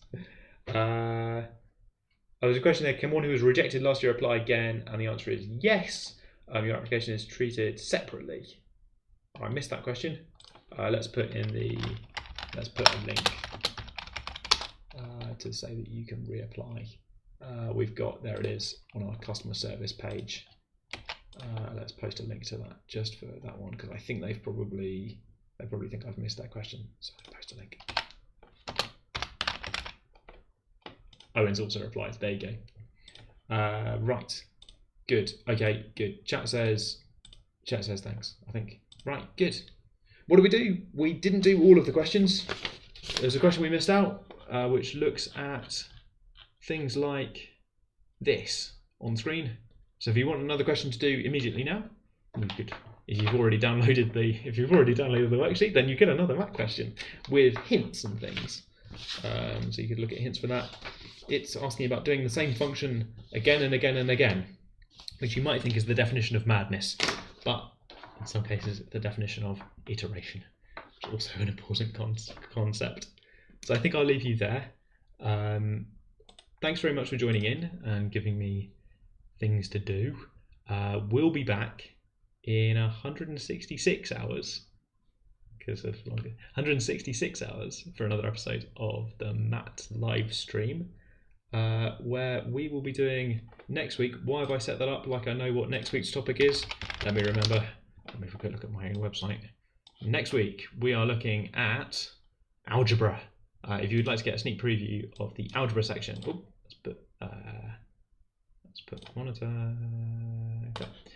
If you would like a sneak preview, you can get that now on the website, which is also where you can find everything about MAT by going up a page. I mean, at the top in the menu, if you found the MAT Livestream, MATLIVE, you can also go up to Mathematician's Test, the page with the coffee up, which has got loads more things like flashcards, if you want to revise the MAT syllabus on flashcards, practice MAT, if you want to see what the system looks like on the computer, loads and loads of past papers. We will talk about these later in the year, but if you want to get going with those, some other multiple choice questions, and some more information about how this fits into the admissions process. So that's all on the MAT page, which is sort of above the MAT Livestream page. I will try and make that link a bit more obvious, I think. Good. I think I will leave you there, though. Right. How do I stop? I think I stop by saying we're back next Thursday at 5 o'clock.